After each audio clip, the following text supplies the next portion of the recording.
The Huayu store chain has announced its bankruptcy. NetEase has received a similar outcome. A number of shopping malls have also collapsed. China has officially become a ghost town. The story of Huayu, once a leading name in China's retail sector, is a reflection of the broader economic turmoil gripping the nation. Huayu, a chain that symbolized the traditional strength of brick-and-mortar retail, has now fallen victim to the relentless rise of e-commerce and shifting consumer behavior. The company's recent bankruptcy filing has sent shockwaves through the retail industry, further highlighting the deepening crisis facing traditional businesses in China. In recent years, China's retail landscape has undergone a dramatic transformation.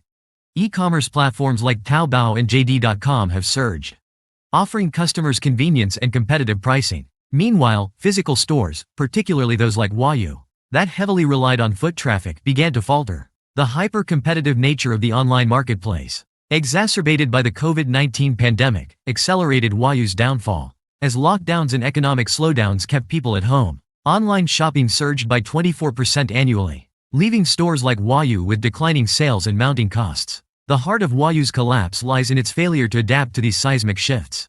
Many of its stores were located in large shopping malls, already under pressure as foot traffic declined across urban centers. Even as Huayu attempted to pivot by incorporating online strategies, it was too little, too late. The financial burden from long-term leases and high operational costs eventually led to its insolvency. As hypermarket chains closed at an alarming rate, Huayu could no longer compete in this rapidly digitalizing economy. This collapse is emblematic of a larger trend. China's traditional retail industry is facing extinction, as consumers flock to online platforms in search of better deals and a wider variety of products. Huayu, like many of its contemporaries, could not keep pace with these changes, resulting in a wave of closures that has left once bustling malls eerily empty. The impact of Huayu's fall extends beyond just its stores. Tens of thousands of jobs are now at risk, and landlords face growing vacancies as these large retail spaces remain unoccupied. For China, the fall of Huayu signals more than just the decline of a single retail chain. It is a testament to the larger economic challenges facing the country, as sectors that once thrived on rapid urbanization and consumerism are now collapsing under the weight of changing market dynamics. The inability to adapt to e-commerce, rising operational costs, and shifting consumer preferences has turned Huayu's once prominent retail empire into another casualty of China's slowing economy. In the wake of Huayu's collapse, many other retailers fear they may follow a similar path. As the Chinese government grapples with broader economic problems, such as real estate crises and the potential for ghost cities emerging due to failed developments, businesses like Huayu are struggling to stay afloat in a turbulent market. NetEase, once a giant in China's tech landscape, is now a prime example of how even the most dominant players can fall victim to the rapidly shifting tides of the economy. As one of China's largest internet companies, NetEase initially thrived on its gaming, e-commerce, and music streaming services, riding the wave of China's digital boom. However, recent economic challenges have painted a starkly different picture for the tech giant. Faced with fierce competition and shrinking consumer confidence, NetEase has seen a significant downturn, signaling that no company is immune to the broader economic forces at play. The company's recent struggles can be traced back to the hyper-competitive environment of China's e-commerce and technology sectors, as rivals like Tencent and Alibaba expanded their reach into various digital markets. NetEase found itself squeezed from all sides. The economic slowdown has only intensified this pressure, as disposable incomes shrink and consumers spend less on online services and entertainment. The downturn in China's stock market has also eroded investor confidence, further limiting NetEase's ability to raise capital and invest in future growth. Despite efforts to diversify its portfolio, such as venturing into cloud services and education, NetEase has been unable to fully escape the pitfalls of a cooling economy. One of its core markets, online gaming, has also faced regulatory scrutiny, as the Chinese government imposes tighter controls on content and playtime for minors. This has dampened growth in one of NetEase's most profitable divisions, compounding its financial woes. As the tech giant grapples with these challenges, the ripple effects of its downturn are being felt across the broader technology sector in China. Layoffs and cutbacks have become the norm, not just for NetEase but for many other companies that once flourished during China's tech boom. The decline of NetEase is emblematic of a larger, systemic issue within China's technology industry: rapid expansion without a sustainable foundation. The competitive rat race, often referred to as involution, where companies continually undercut each other without making real progress, has left many tech firms struggling to maintain profitability. For China, the fall of such a prominent tech player Like NetEase is a troubling sign of the times. It underscores how vulnerable even the most powerful companies are to the fluctuations of a slowing economy and a tightening regulatory environment. NetEase's decline, once unimaginable, now serves as a warning to the entire tech industry, showing that sustained success requires more than just rapid growth. It demands adaptability and resilience in the face of mounting economic pressures. The collapse of major shopping malls across China is another glaring symptom of the economic challenges currently ravaging the country. Once bustling centers of consumer activity, these malls have been left in a state of decay, with many stores shuttered and foot traffic dwindling to almost nothing. As China's middle class tightens its purse strings and increasingly shifts toward online shopping, the once thriving physical retail landscape has been decimated, leaving many malls struggling to stay afloat. One of the key drivers behind this decline has been the rapid rise of e-commerce, which has outpaced traditional retail by a wide margin. With annual growth rates of 24%, platforms like Alibaba and JD.com have reshaped consumer habits, making online shopping the preferred method for millions of Chinese buyers. As a result, brick-and-mortar stores in large commercial hubs have seen their revenues plummet, leading to closures on a massive scale. This has had a domino effect on the malls themselves, which now face increasing vacancies and a bleak future. Shopping centers, once the hallmark of China's urban expansion, have also been hit hard by the overall slowdown in economic activity. The real estate crisis, which has seen property developers fall into financial ruin, has further exacerbated the situation. Many malls were part of larger development projects aimed at attracting both businesses and residents. However, as the property bubble burst and consumer confidence waned, these ambitious developments turned into ghost towns. Without sufficient foot traffic or rental income from retailers, the financial burden on mall operators has become unsustainable. The closure of shopping malls is not just a financial loss but also a social one. These malls were once spaces where people gathered, shopped, and dined, playing a crucial role in the social fabric of urban life. Their downfall represents a shift in both economic priorities and social dynamics. With fewer people frequenting physical stores and more opting for the convenience of online shopping, malls are becoming relics of a bygone era.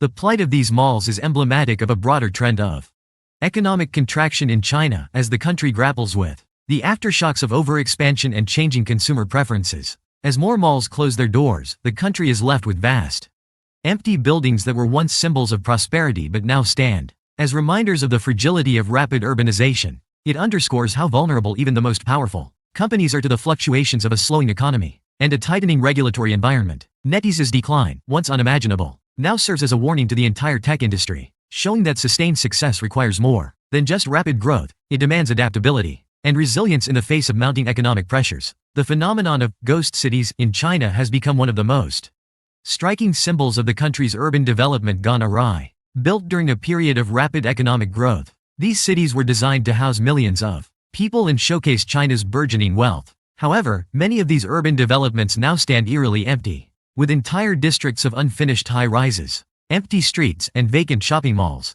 Kangbashi in Inner Mongolia and Tianducheng, which features a replica of the Eiffel Tower, are just two prominent examples of cities that were meant to be thriving urban centers but have instead become synonymous with failure. The rise of ghost cities can be traced back to China's aggressive urbanization policies, where local governments saw city building as a fast way to boost economic figures. Developers, motivated by the seemingly endless demand for property, constructed entire cities in anticipation of future residents and businesses. However, as the property market cooled and China's economy began to slow, these grand projects were left without occupants. Many homes remain unsold, and commercial centers have been unable to attract tenants.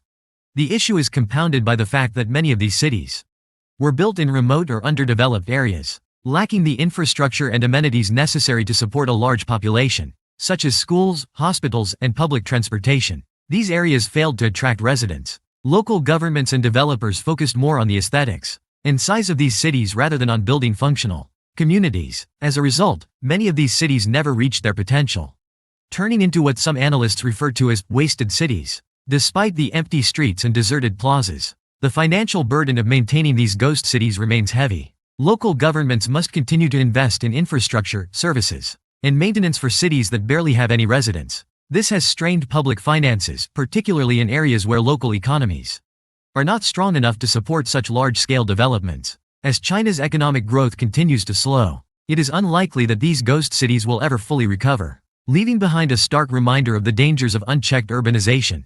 In the wake of these failures, the Chinese government has introduced new policies aimed at curbing the excessive construction of new cities. However, many of these ghost cities stand as monuments to overambition, and the costs, both financial and social, are significant. The sprawling, empty developments are a sobering example of what happens when rapid growth is not matched by sustainable planning. The economic collapse that is currently unfolding in China has ripple effects that extend far beyond the immediate sectors experiencing failure.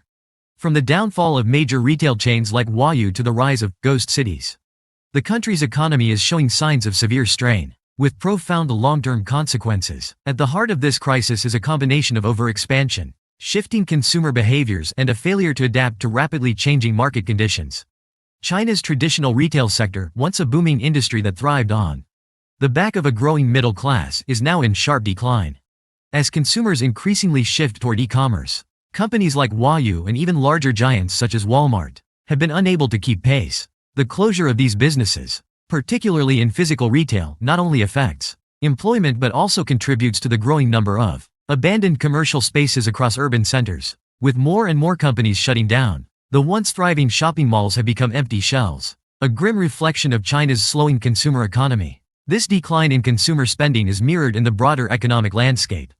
The property sector, once a key driver of China's extraordinary growth, has also begun to falter. Developers overextended themselves, building entire cities in anticipation of demand that never materialized. Now, as the market cools, these ghost cities stand as silent reminders of unchecked ambition and poor planning. These empty metropolises, built to house millions, are now financial burdens for both the local governments that funded them and the developers left with unsold inventory. The repercussions of this economic contraction go beyond lost jobs and empty buildings.